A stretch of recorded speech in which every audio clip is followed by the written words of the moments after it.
Have you ever wondered what happens when an exorcism goes wrong? When the evil entity is not expelled and the ritual, instead of liberation, becomes a sentence of terror? Imagine being in front of someone possessed, feeling the demonic presence hovering in the air, seeing the victim's eyes rolling back, the body contorting in impossible ways. And then, suddenly, everything goes silent. But not because evil was defeated. On the contrary, he found a new home. In the last video, we talked about what happens to souls who engage in forbidden spiritual practices. Today, we go further. I want to share something I witnessed up close, the absolute horror of a failed exorcism. I'm not talking about legends or ancient stories. I'm talking about a dark reality, which many prefer to ignore. When an exorcism fails, there is simply no return to normalcy. The consequences are profound, frightening, and often irreversible. The possessed can become a definitive host, serving as a conduit for forces that go far beyond our understanding. The signs are unmistakable: murmurs in the middle of the night, objects moving by themselves, an empty look that seems to penetrate the soul. And don't think that only the possessed suffers. Those who were present, those who tried to face the darkness, also carry invisible marks with them. Incessant nightmares, a feeling of constant presence, whispers that don't stop. Few know, but there are recorded cases in which priests, after failing in an exorcism, were persecuted by the very evil they tried to expel. Some of these stories have never been told, but I know them. I saw. And today, I will reveal the truth that many try to hide. Are you prepared to know the spiritual consequences of an unsuccessful exorcism? Because what I'm going to tell you now can completely change your view of the spiritual world. There are forces that do not forgive, and when a ritual is interrupted before complete liberation, the demon does not leave. It just waits. Wait for a new chance, waiting for a new victim. And sometimes the one who tried to fight it becomes the next target. Most people believe that an exorcism is the end of torment, but few talk about what happens when it fails. What's left is not just a possessed body, but a ruined soul, a contaminated environment, and in some cases something much worse. There are frightening accounts of priests who, after facing evil forces and failing, were never the same again. Men of faith who began to have disturbing nightmares, who heard whispers in the middle of the church, or felt invisible presences following them. The terror doesn't end when the ritual fails, it just changes form. And you? Have you ever heard of an exorcism case gone wrong? Have you ever met someone who experienced something supernatural? If yes, leave your comment, share your story. Let's explore together what happens when evil refuses to go. I remember the first time I witnessed an exorcism that didn't end as it should have. It was an experience that marked me forever. A young man, apparently healthy, began to show inexplicable signs. The desperate family sought help from doctors, but the tests showed nothing. Then came the psychiatrists, and still no plausible explanation. It was only when the phenomena began inside the house itself that the truth became impossible to ignore. Objects moved on their own. Voices came from the walls. Whispers came from inside the mirrors. And then the worst came. The boy's own physiognomy began to change. His gaze lost any trace of humanity. His voice no longer seemed to belong to his body. They called me in a hurry.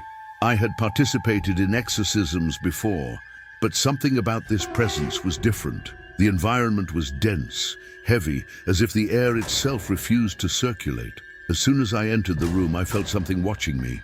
Not the young man lying in bed, but something behind him, inside him, peering through his eyes. It was a suffocating, almost paralyzing feeling. The ritual began like any other. Holy water, the sign of the cross, the Latin words resounding throughout the room. But then something happened, something that made my blood run cold. The entity laughed. It wasn't a human laugh. It was a distorted, multiple sound, as if dozens of voices were laughing at the same time.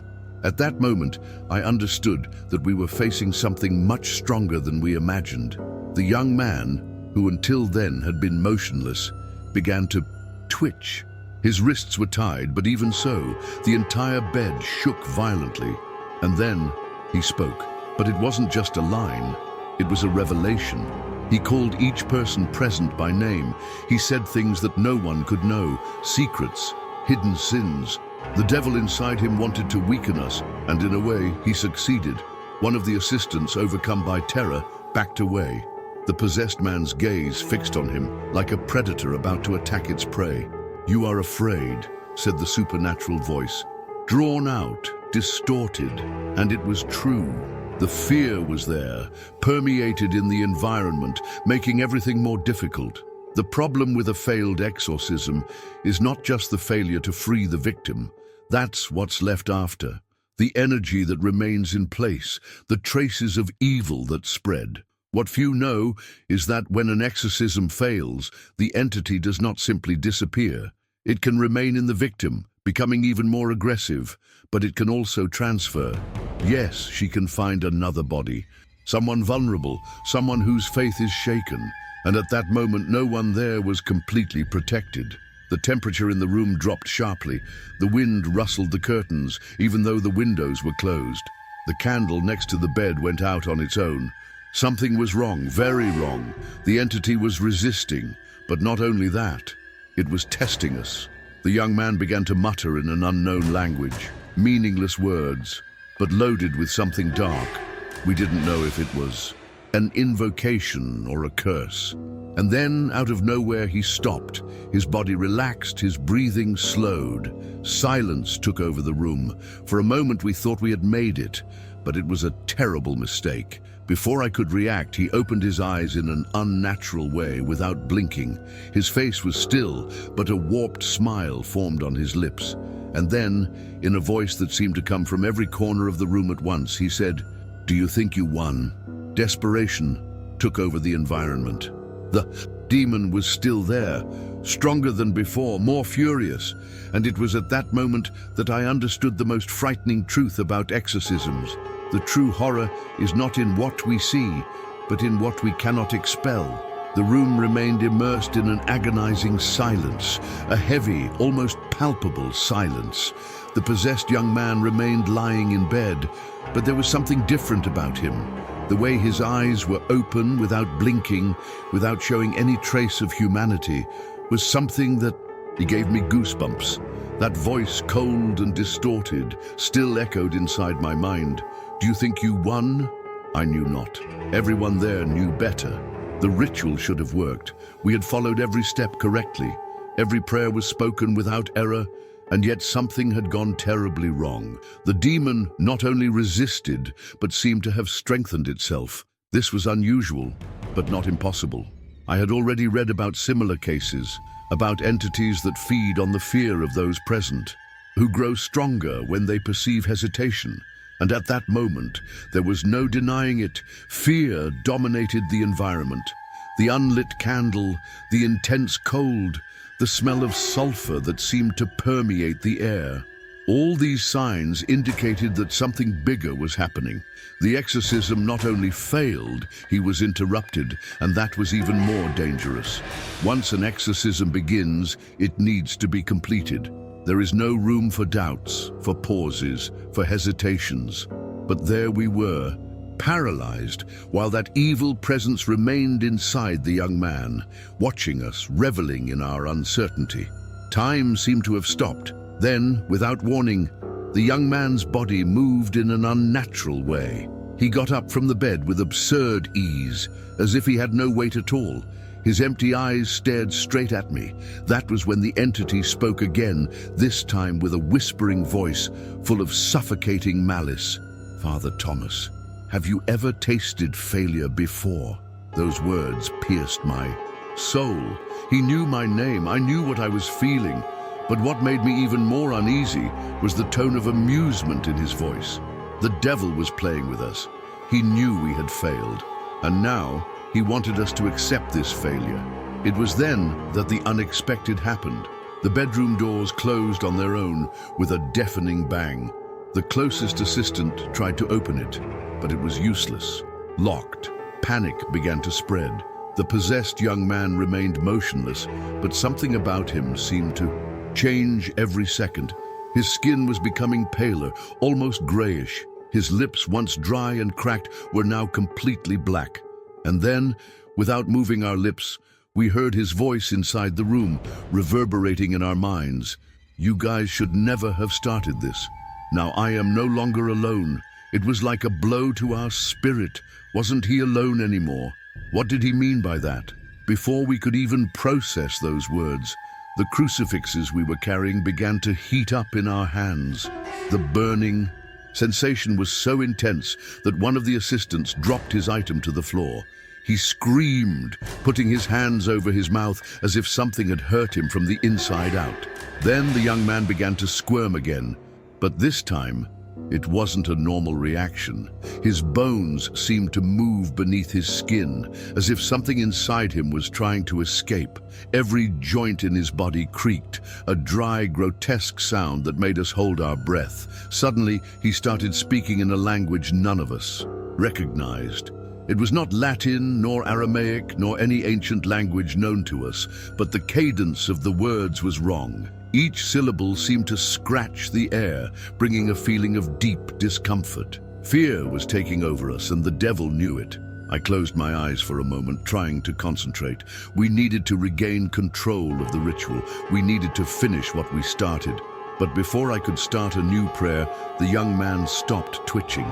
Suddenly, as if something invisible had pulled him back, he was thrown against the wall with supernatural force. His body collided violently, but he didn't seem to feel any pain. He just remained there, motionless, pinned somehow against the wall, with his arms outstretched, as if he were being crucified. And then he smiled, but it wasn't a human smile. The horror I felt in that moment is something I will never be able to fully describe. His lips stretched beyond what was natural, revealing teeth that were not the same as before. They were sharp, serrated, completely inhuman. His face seemed to distort slightly, taking on an expression I have never seen on any living being. It was then that, with that voice full of shadows and hatred, he murmured something that left me breathless. "He's coming." It was at that moment that I realized the exorcism hadn't just failed. We had awakened something much worse. The incomplete ritual not only made the entity within the young man stronger, it also opened a door that should never have been touched. And the worst of all, I knew it was too late to close it. The young man was still glued to the wall, his arms stretched out in an unnatural way, as if an invisible force was keeping him suspended in the air. But what really terrified me was that smile. It wasn't a human smile. It wasn't a smile from someone who still belonged to this world. It was a distorted reflection of what was left of the soul that once inhabited that body. And then, he repeated, almost, whispering, but in a way that echoed in every corner of the room, "He's coming." The entity within him had not been expelled. Worse, she had grown stronger. It was something I already feared, but now it was before my eyes.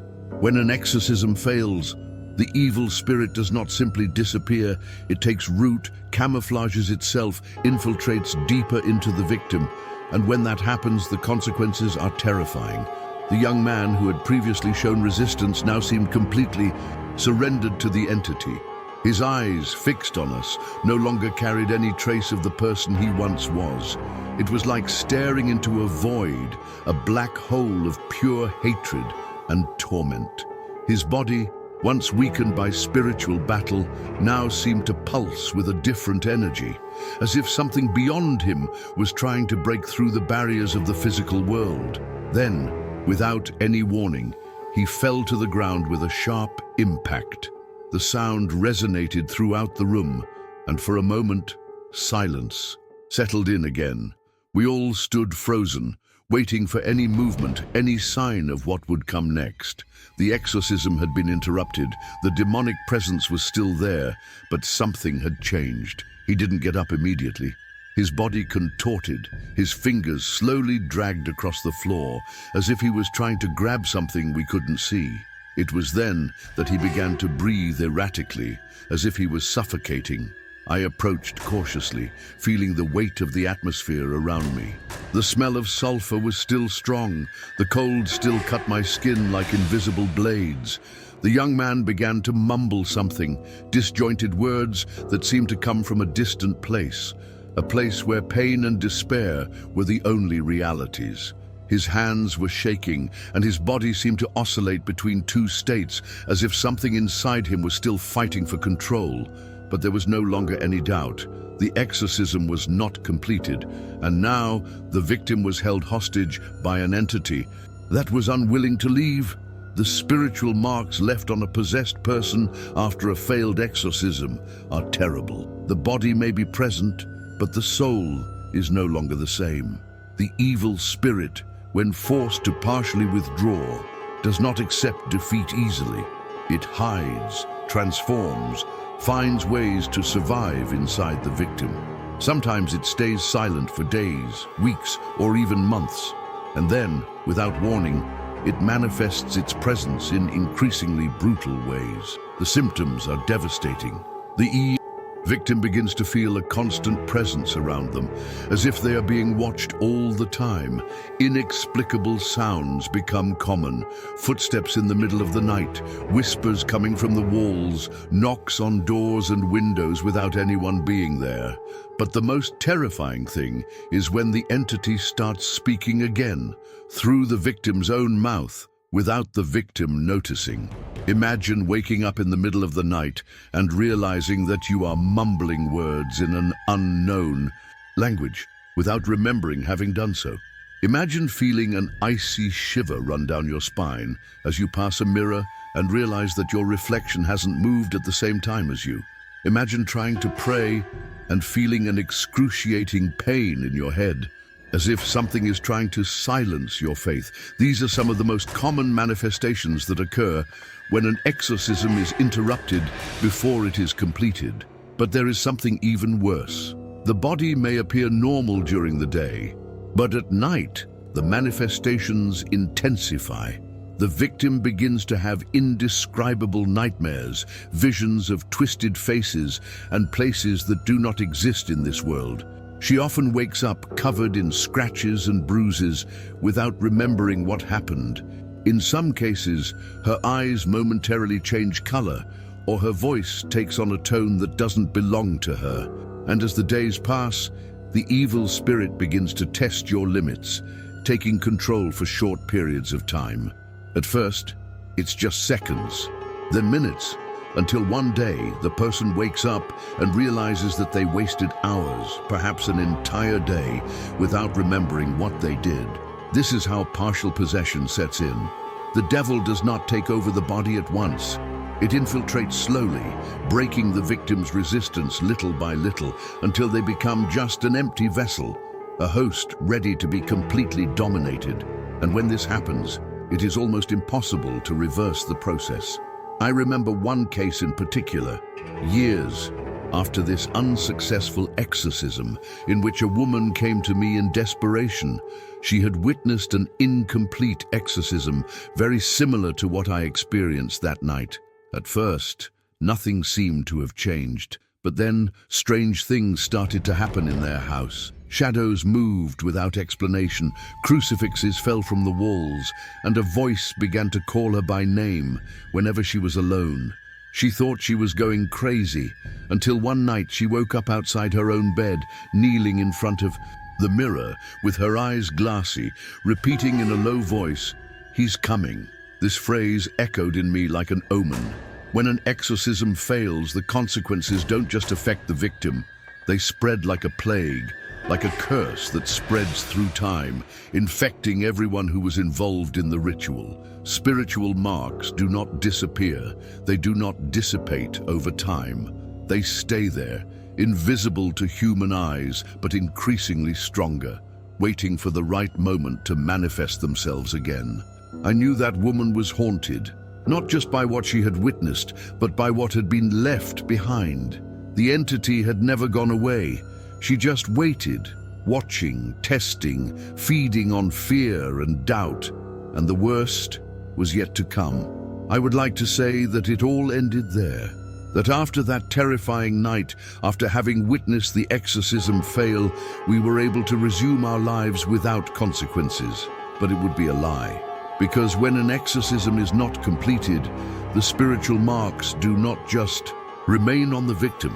They spread, they stick to people, they follow those who were present, and that's what happened to us.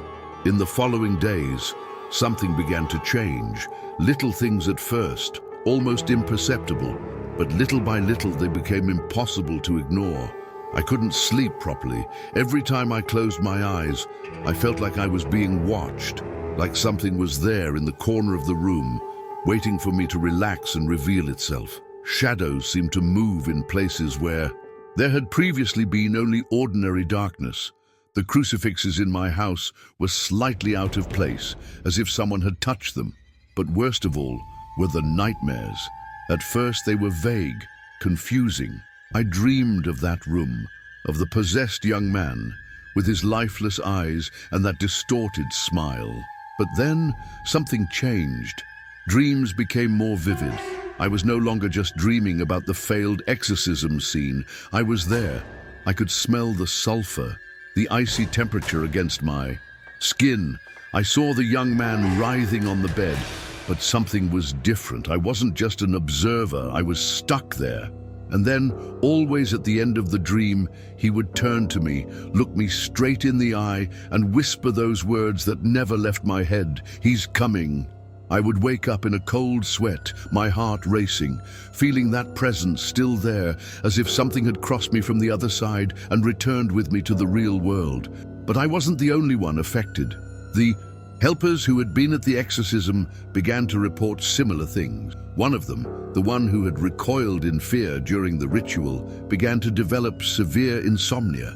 He said that every time he managed to sleep, he saw the same figure standing at the foot of his bed. The possessed young man, but with an even more distorted, more demonic face, watching him in silence. Another began reporting physical attacks. He woke up with scratch marks on his body, inexplicable bruises, as if he had been held or pulled by invisible hands. He said that, on several occasions, he felt as if someone was breathing in his ear, even though he was alone. But perhaps the worst happened to one of the possessed young man's family members. His sister, who was present in the room during the exorcism, was found in a catatonic state a week later. She was sitting on her bed, eyes wide, mouth open, muttering one sentence over and over in an almost robotic tone. "He's coming. He's coming. He is coming."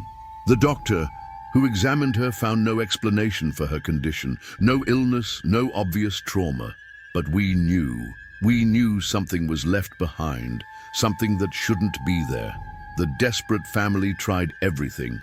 They called doctors, psychologists, carried out tests, but nothing changed. For days she remained there, motionless, murmuring that same sentence, until one day she simply stopped. She woke up, looked at everyone around her and started crying.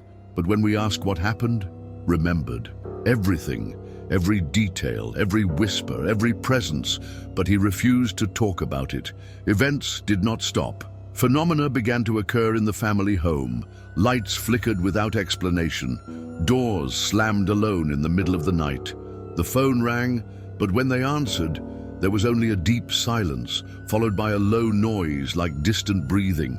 Even neighbors began reporting strange happenings. A child who lived next door said he saw a man standing in the window of the house, looking outside. But at that moment, the house was empty. The father of the possessed young man, a man previously skeptical about everything involving the supernatural, began to pray every night. But fear had already set in. The presence was there, and he wasn't going away anytime soon. I started looking for answers. Why was this curse spreading? What had we done wrong? Until I found something in old records of exorcisms, something that made me freeze. When an exorcism is interrupted before it is completed, the entity not only remains in the victim, but you can find new ways to express yourself. It can split, It can infiltrate other people who were present, especially those who showed fear or hesitation. That's exactly what was happening. What worried me most was the fact that the entity he didn't seem to be in a hurry. She didn't attack directly. She moved through the shadows, waited for the right moment, tested the limits of those who had been touched by her presence. I knew this was a game for her. She wanted to break each of our faith before attacking. The signs kept coming. Dreams shared between those involved, where everyone saw the same shadowy figure in the background, watching. Religious objects that disappeared or were found broken. And then, the more intense physical attacks began. One of the helpers was found lying in the bathroom of his home, unconscious. At the hospital, doctors said he had suffered an unexplained faint, but what caught their attention were the marks around his neck. They were like fingers, as if something invisible had tried to choke him. After that, he abandoned everything. He left the city, cut off contact, and never spoke about the exorcism again. But for those of us who stayed, the torment continued. We began to realize that this entity was not just linked to the possessed young man. She was connected to all of us. And if you think that's the worst thing that happened, you're wrong. And if you've been following this far, leave a like. This helps us to continue bringing these reports and investigations into what happens when the supernatural refuses to leave, and you help warn people not to play with the spiritual world. After everything we had experienced, it was clear that the evil presence was not just in the possessed young man, it was embedded in the environment. Something in that room had changed since the interrupted exorcism. It wasn't just a feeling of discomfort, it was something alive, pulsating, as if that entity had taken root in the walls, the floor, the air we breathed. There was a density to the atmosphere in the house that was impossible to ignore. Anyone who entered there immediately felt a weight in their chest, an invisible pressure that seemed to intensify with each step. It wasn't psychological, it was something real, something that everyone understood, but few had the courage to admit. Even during the day, the house never seemed truly lit. The shadows seemed deeper, darker than they should have been. The mirrors reflected something different, something subtle, as if a second look was always present, even when no one was there. The young man's family tried to carry on with their lives normally, but it soon became clear that the house was no longer the same. They began to notice subtle changes, little signs that something was still there. Doors that creaked at night, even when locked. Footsteps in the hallways when everyone was sleeping. Distant whispers that seemed to come from the walls. The worst were the religious objects. The crucifixes fell by themselves. The sacred candles went out without explanation. The Bible that was next to the young man's bed woke up with the pages torn out, always in the same passage. And the demons believed and trembled. The very room where the exorcism took place became uninhabitable. None of the family members could stay there for long. The feeling of being watched was unbearable. A constant cold hovered in that space. Regardless of the season, the lamps flickered without explanation. Objects moved on their own, and sometimes you could hear the sound of someone breathing in the dark. The young man's mother reported that one morning, as she passed through the hallway, she saw the bedroom door ajar and a figure standing in the corner, completely still. She thought it was her own son, but when she turned on the light, the room was empty. From that day on, no one else went in there. They locked the door and decided to pretend that space didn't exist. But this did not stop the demonic influence from continuing to spread throughout the house.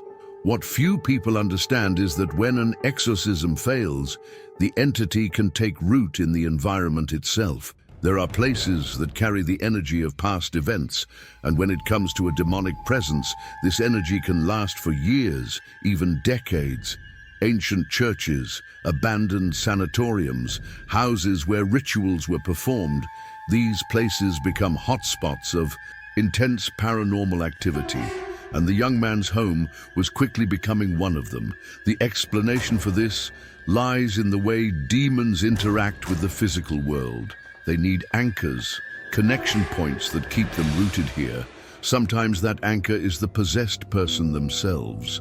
But when the exorcism fails, they can find refuge in the surrounding space, in objects, in furniture, even in walls. One of the most disturbing phenomena that began to happen in the house was the movement of objects without explanation. The family began to notice that certain things were never in the same place they had been left. The painting of Jesus that was in the room would fall on the floor in the morning, always turned upside down. The kitchen cutlery was found inside the oven without anyone having placed it there. One of the bathroom mirrors cracked for no reason, but the scariest thing was what came next. One night, the young man's father heard a noise coming from upstairs. It was a constant scratching, as if something was scratching the wood on the floor. He walked up hesitantly, and when he reached the hallway, he realized that the sound was coming from inside the locked room. He stood there for a few seconds, holding his breath, and then the noise stopped. But before he could get down, someone knocked on the other side of the door. 3 dry beats. He ran, without looking back. After that incident, the house was no longer a home. It was an invisible battlefield between the living and something that did not belong to this world. The family decided they could no longer stay there. They did what many people do when faced with a spiritually contaminated environment, tried to get rid of the house. They put it up for sale, but the first buyers who visited the place didn't stay long. Some people left with unexplained headaches. Others said they felt intensely unwell as soon as they entered. A woman reported that as she passed through the second-floor hallway, she heard a voice say her name very quietly, even though she knew she was alone. The price of the house was reduced several times, but no one seemed willing to buy it. Some neighborhood residents began to comment that sometimes they saw lights on in the house at night, even though they knew it was empty. Others said they heard strange noises coming from inside, as if furniture was being dragged.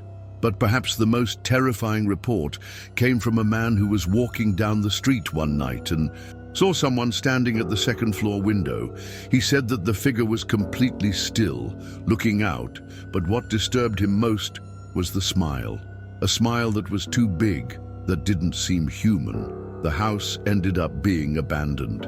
Time passed, and with it, the story of the failed exorcism became just a whisper in the community. But the demonic influence never completely disappeared. The environment remained contaminated, and anyone sensitive to the supernatural who approached that house immediately felt the weight of what was still there. I myself returned to the place years later, driven by the need to understand whether it still had any power over the living. When I walked in the front door, I immediately felt the cold, the same cold I had felt on the day of the exorcism. The air was still heavy, everything seemed untouched, but at the same time, it was as if no time had passed inside.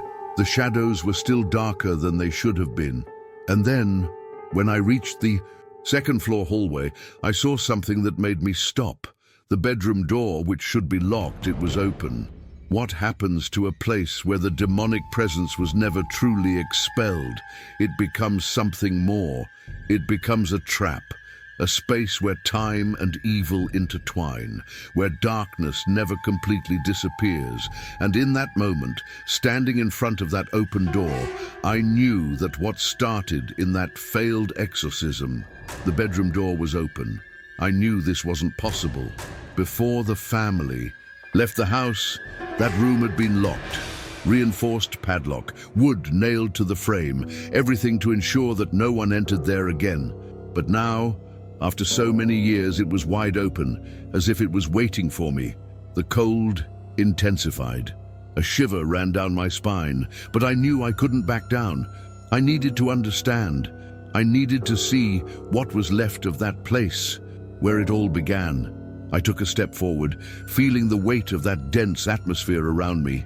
The air seemed to vibrate, charged with something invisible but undeniable.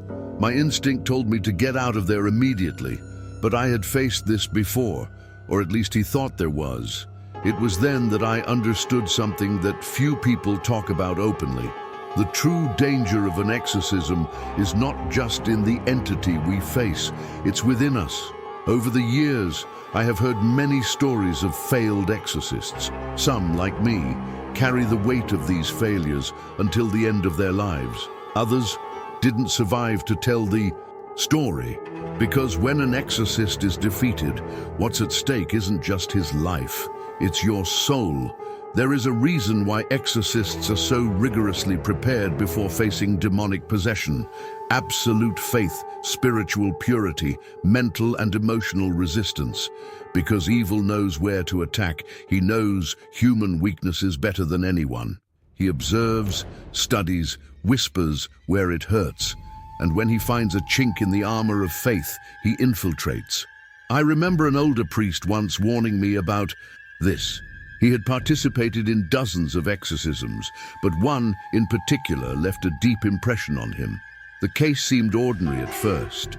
A woman who began to show typical signs of possession, voices, aversion to religious symbols, extraordinary strength. But something was different.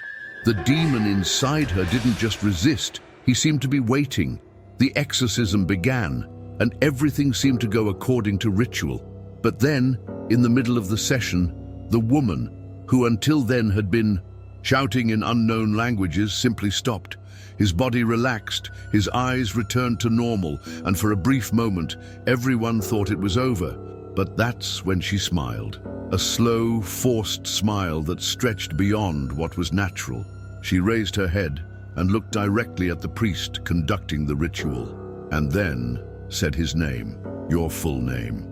That would be enough to scare anyone, but what came next was even worse. She began to confess her sins, sins he had never told anyone about, sins that he himself tried to forget. Her voice became cold, almost hypnotic. "Do you think you can kick me out?" she whispered. "With the dirty hands you carry, with the guilt you hide in your heart?" The priest tried to continue the exorcism, but something had changed. His voice shook. The once firm words were now fragile. The demon had found his weakness and no longer needed to scream, struggle, or threaten. He had already won. The exorcism failed. The priest was never the same again. This is one of the greatest dangers we face. People imagine that demons only manifest themselves in explosions of violence, deafening screams, and objects flying across the room. But this is just a distraction. The real attack happens in silence, in moments when the entity probes the weaknesses of those who dare to face it. Weakened faith is an invitation to failure. If the exorcist does not completely believe in what he is doing, if there is any doubt, any fear, any hesitation, the entity notices it. She feeds on it. The devil does not need to force an exorcist out of his path if he can make him destroy himself from within. But faith is not the only vulnerable point. There are other factors that can lead to an exorcism failing. Lack of preparation is one of them. Many priests, without adequate training, attempt to confront forces they do not understand. They think that the simple presence of a crucifix and the reading of prayers will be enough, but they forget that evil does not follow human rules. He finds loopholes. He manipulates. He turns a ritual into a trap where the exorcist himself can become the victim. There was a case where an exorcism was initiated without all protective rituals being performed. The priest believed he could improvise, that his faith was enough. At first it seemed to be working, but in the middle of the session, the entity manifested itself in a way that no one expected. The victim, previously restrained, managed to free himself. His eyes were completely black. There was no more white, there was no more humanity there. She rose slowly, as if something was supporting her, and then he placed his hands on the exorcist's chest. In that instant, he fell backwards, as if he had been struck by an invisible force. His body shook, his eyes rolled back, his breathing became ragged. Something had passed from him to her, or maybe something had come out of her and into him. He survived, but never performed an exorcism again. He said that every night he saw a figure standing at the foot of his bed, watching. These stories haunt me because I know they are true, and because I myself was a victim of this type of attack. The exorcism that failed years ago not only left scars on the home and family of the possessed young man, it left scars on me. For months after that night, I was plagued by nightmares. But these were no ordinary dreams. They were visions. I saw that room, the same cold, the same sulfur smell. But this time, I was in the place of the possessed young man. I felt something inside me, something that was pressing on me, that was trying to bend me. And at the end of every dream, I heard a voice.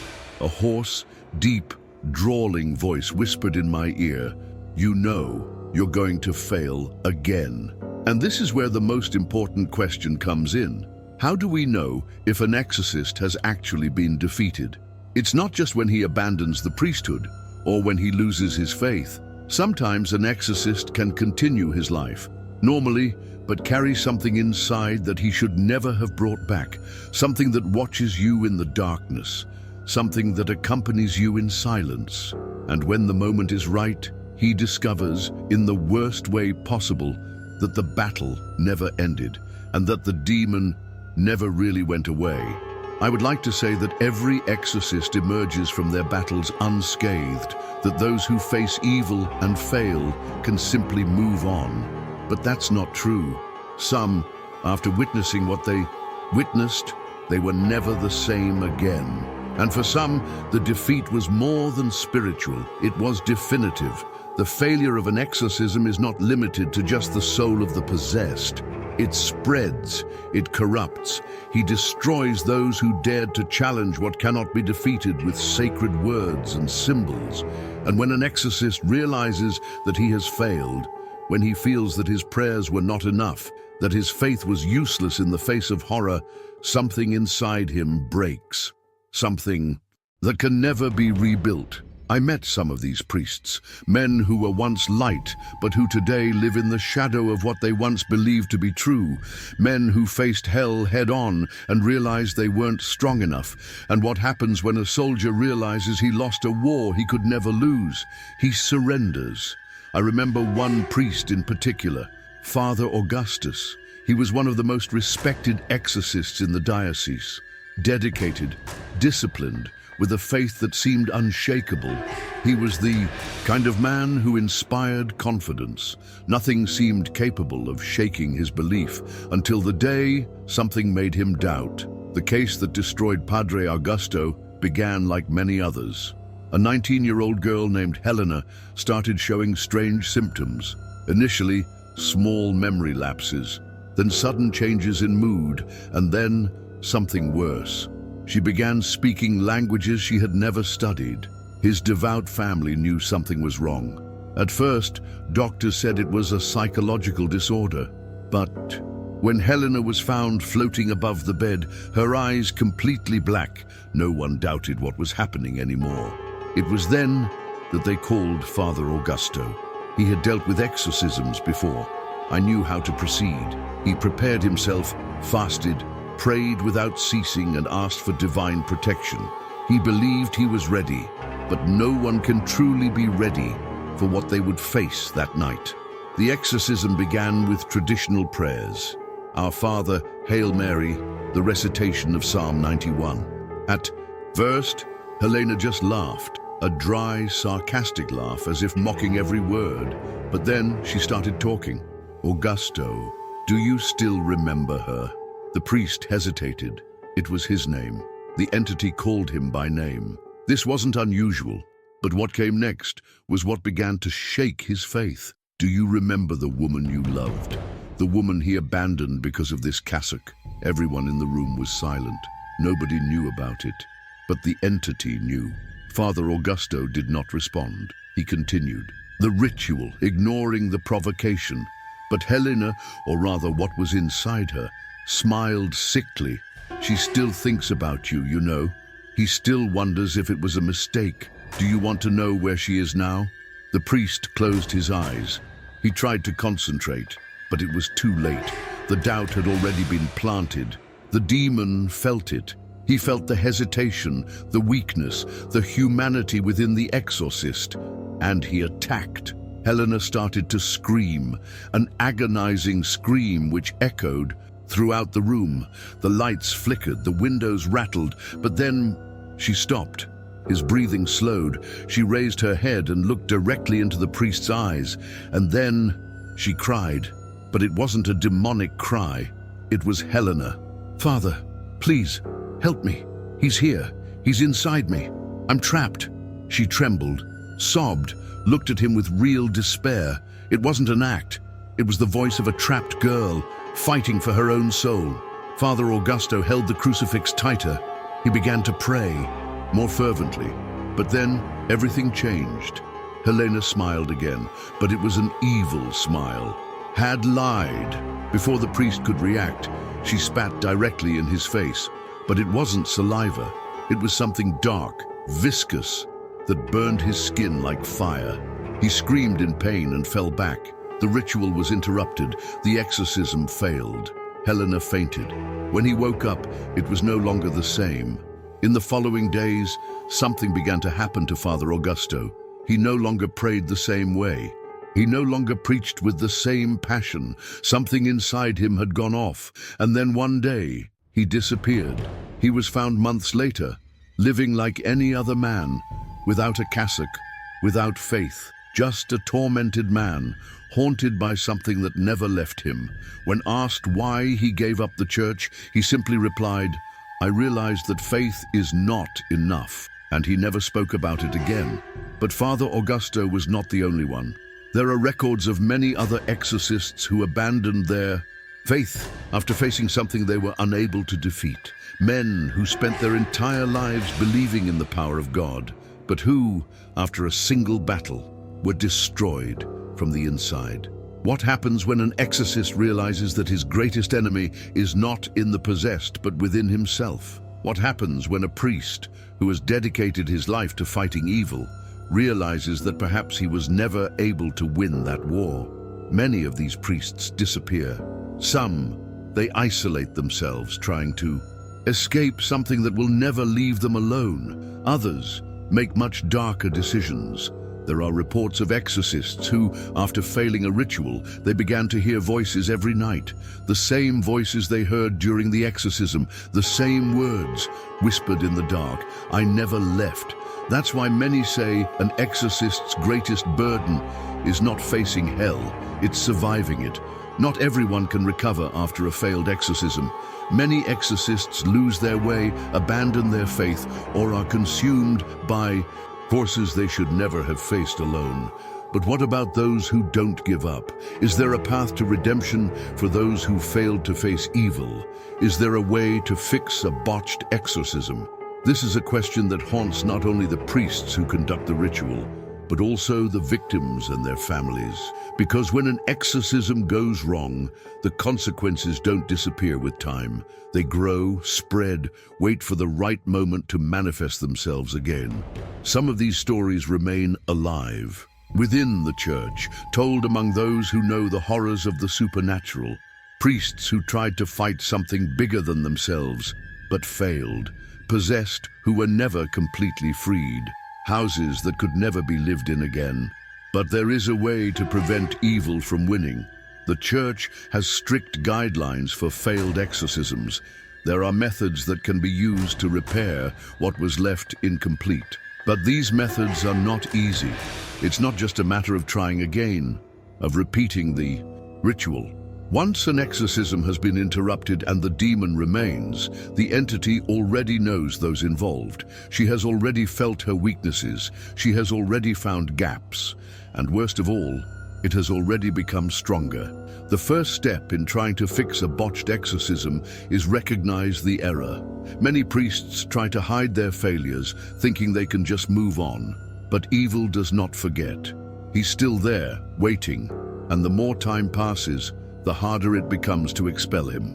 The exorcist needs to purify himself spiritually before attempting any new ritual. This means days of intense prayer, fasting, confession, and penance. He needs to be spiritually prepared to return to the battlefield. But it's not just the exorcist who needs to strengthen himself. The victim also needs to be prepared. If a demon survives an exorcism, it means it has found a way to root itself even deeper into the soul of the possessed. This means that it is not enough to just repeat the same prayers. Before starting a second exorcism, the victim must be spiritually strengthened. This involves constant prayer, regular confessions, and in many cases, reception of the Eucharist to increase your resistance against the entity. But even with this preparation, a second exorcism is not always successful, because the problem is not just with the victim. The environment where the exorcism was performed may also be contaminated. If the demonic presence has taken root in the location, simply returning can be a huge risk. This is why the Church recommends that before attempting a new exorcism, the home or environment be purified. Purifying a site affected by a failed exorcism is not a simple process. It is not just an ordinary blessing. In extreme cases, trained priests must perform a special ritual, similar to the exorcism itself. Holy water must be sprinkled in every corner of the house. Incense must be burned to expel any evil influence. Protective prayers, like Psalm 91, must be repeated constantly, and in some cases the entire house must be reconsecrated. But there are cases where even that is not enough, because some entities are not tied to one location. They attach themselves to people. And when this happens, even if the house is purified, evil is still present. That's what happened to an exorcist named Father Lorenzo. He believed he could correct an exorcism that had failed months earlier.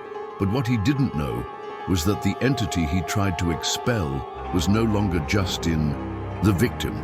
During the first exorcism, the entity noticed something in him: a doubt, a fear, an unresolved trauma. And when the ritual failed, evil has found a new place to hide. The priest spent weeks preparing. He believed that with more faith, more prayer, more discipline, he could right what went wrong. But on the night of the second exorcism, something went terribly wrong.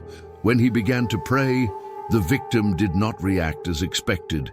She didn't scream, she didn't writhe, she didn't resist. She just looked at him. And then, in a voice that wasn't hers, she whispered, "Do you think I'm the only one?" Father Lorenzo felt an icy shiver run through his body. That voice, he had heard it before, but not inside the victim. He listened to it every night when he was alone. At that moment, he realized the truth. The failed exorcism didn't just strengthen the entity, he opened a door. And now, evil was inside him too. There's a reason the Church teaches that the first step to a successful exorcism is not confronting the devil. It is to ensure that the exorcist is spiritually protected, because when a priest tries to fix a botched ritual without making sure it is free from demonic influence, he becomes the next target. Evil does not need to defeat you immediately. He just needs to plant the doubt. And once that doubt enters the soul of an exorcist, the rest is a matter of time. The fight for salvation after a failed exorcism is not just about the victim, it's about everyone involved. If evil has been nurtured, if it has found new ways to manifest itself, it will not be expelled easily. And that's why, in some cases, the only solution left is the sacrifice. In ancient stories, there are records of priests who, upon realizing that a failed exorcism had allowed something much stronger to enter, they decided to isolate themselves to prevent the evil from spreading. There are cases of monks who lived in closed cells for the rest of their lives, praying without ceasing, trying to contain an entity within oneself. There are cases of priests who gave themselves completely to penance, hoping that over time their own pain would be enough to weaken the demonic presence. But what about those who don't have the strength to do so? These, unfortunately, end up lost. It's the exorcists who disappear without explanation, those who lose faith, those who, after a botched exorcism, they are never seen as before. And perhaps that is the biggest warning I can give. An exorcism is no ordinary ritual. It is not something that can be done without preparation, and above all, it cannot be stopped, because when that happens, Evil grows stronger. It infiltrates. He learns. And once it finds a new way to spread, there isn't always a way back. Now, I need you to share this story with someone especially who plays and doesn't believe in the spiritual world. This will serve as a warning to everyone. The story isn't over yet. Maybe it will never end. Because when we talk about what happens after a failed exorcism, we're just scratching the surface of something much bigger, something that most people ignore or pretend not to see. Evil is lurking, always waiting for an opening, always watching those who play with forces they do not understand. And that's what worries me. Not just the cases I saw, not just the priests who lost their faith, or the victims who were never freed, but people who, by choice, invite these entities into their lives. The danger is not just in those who face hell directly. It's in those who knock on the door of the unknown and hope that nothing on the other side responds. I've heard countless stories of people who decided to test the supernatural for themselves. Some didn't believe it. Others were driven by curiosity. Some due to the arrogance of thinking they could control something much bigger than themselves. And all of them, without exception, paid a price for it. It's not just exorcists and priests who deal with these forces. Every day, more and more people are playing with something they don't understand, whether through spiritual games, invocations without knowledge, experiments carried out for fun, or even out of desperation. The truth is that many possession victims were not simply attacked by evil, they invited it in. And the worst? They don't always realize this until it's too late. A few years ago, a boy named Samuel came to me. He was not religious, had never attended a church, and did not even believe in exorcisms. But something was happening in his life, something he couldn't explain. At first, it was just recurring nightmares, strange dreams, where he saw himself in unfamiliar places, hearing voices that seemed to come from everywhere. But then, the dreams started to turn into something worse. One night, he woke up in the middle of the night and noticed something strange. He was sitting on the bed, but he didn't remember sitting down. His body was still, his arms resting on his knees, his head bowed. But he felt that he was not alone within himself. It was then that he realized something even more terrifying. He was whispering, but it wasn't his voice. It was something hoarse, distorted, something that came from inside him, but wasn't his. The words were in an unknown language, a sequence of guttural sounds and syllables he had never uttered before. His own body was muttering something against his will. When she was able to move, she turned on the bedroom light and ran to the bathroom. He washed his face, tried to catch his breath, tried to convince himself it was just a dream. But when he lifted his face and looked in the mirror, he saw something that made him freeze in terror. His reflection smiled at him. At that moment, Samuel knew something was terribly wrong. When he told me his story, I realized he was trying to find a rational explanation. He wanted to believe that everything was just an effect of tiredness, an illusion of the mind. But I knew it wasn't. I knew because I had seen it before. I asked him if, at any point, he had done something that could have opened a door for this type of manifestation. At first, he denied it, but after a few minutes, he took a deep breath and finally told the truth. One night, he and some friends decided to try out a game, the Ouija board. For them, it was just a game, something harmless, just a pastime to scare each other. But they didn't know what they were doing, and their mistake was even worse. After a few tries, they started making fun of the situation. They made jokes, laughed, challenged any spirit that was manifesting itself there. And that's when something happened. The candles that were lit in the room went out by themselves. One of the friends screamed, another tried to turn on the light, but nothing worked. The entire house was plunged into suffocating darkness. And then, in the absolute silence, everyone heard a sound coming from the board, the piece moving by itself. They ran away. They didn't think twice, they just ran away, leaving everything behind. The next day they laughed about the situation, trying to pretend that nothing happened. But Samuel Samuel couldn't forget, and that same night, the nightmares began. What many people don't understand is that you don't play with the occult. These forces do not manifest themselves in the way we expect. They are subtle. They don't need to appear in monstrous shapes or throw furniture into the air to prove their presence. They enter your mind. They feed on your fear, your doubt, your weakness. And when you realize it, it's already too late.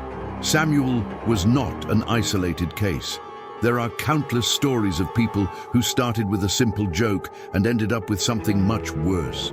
Reports of voices that keep calling their names in the dark, doors that lock themselves, reflexes that move differently. There are also those who have gone too far, those who tried to invoke something specific.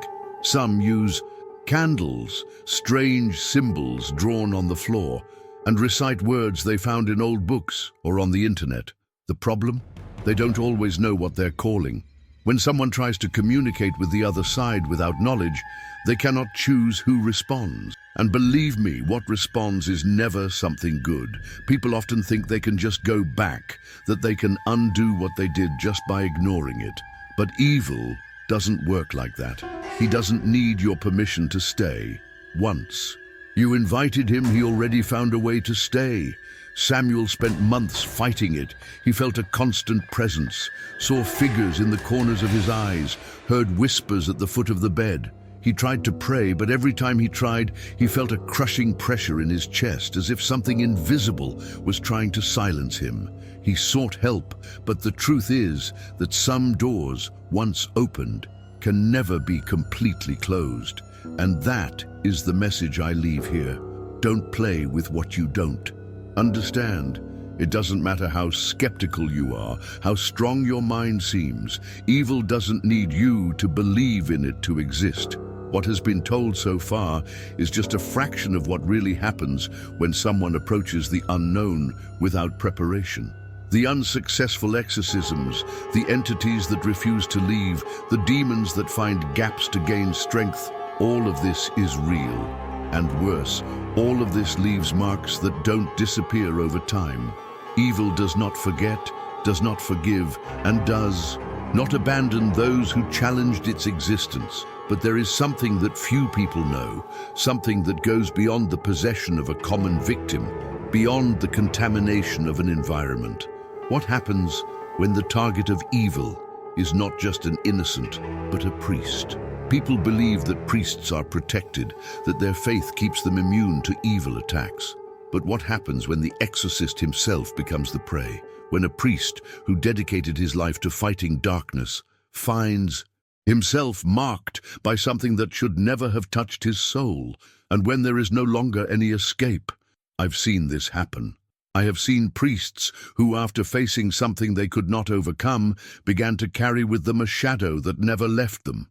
Men who went into battle confident, but came out of it destroyed, and in some cases, cursed. Some curses do not come from occult spells or rituals. They come from hell itself. They are unleashed upon those who dared to defy forces far beyond their understanding. And when a priest is cursed by something like this, his fate will never be the same.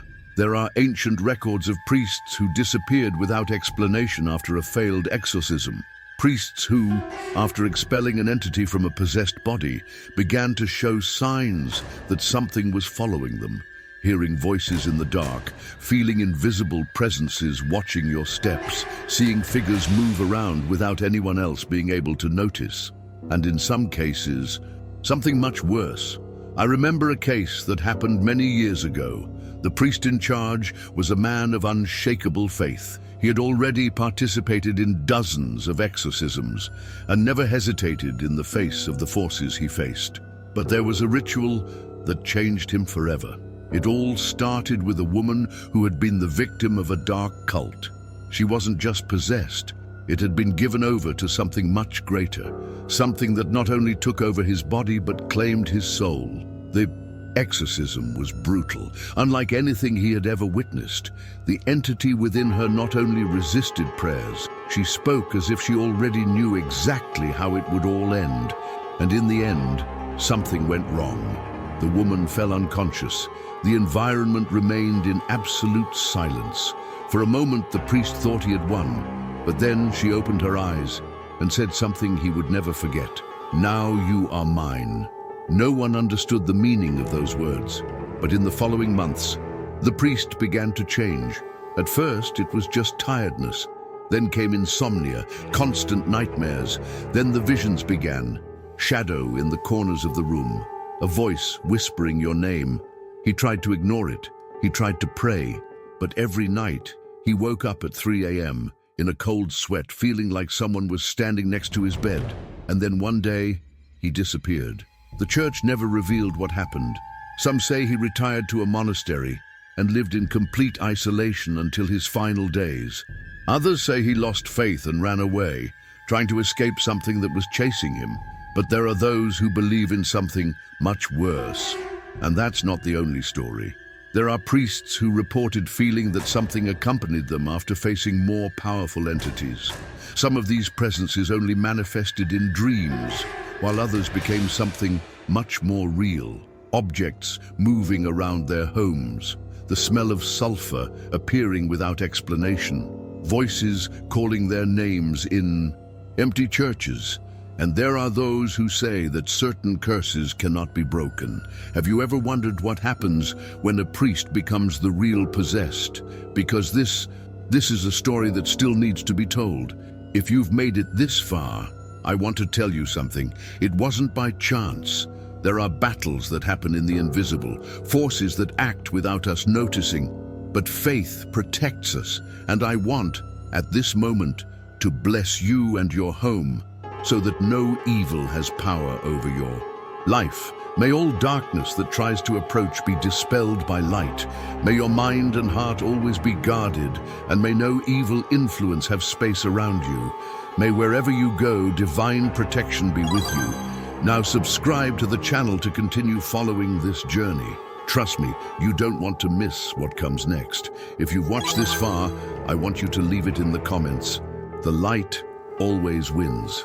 This will show me that you stayed with me until the end and that you are protected against any shadow that tries to approach you.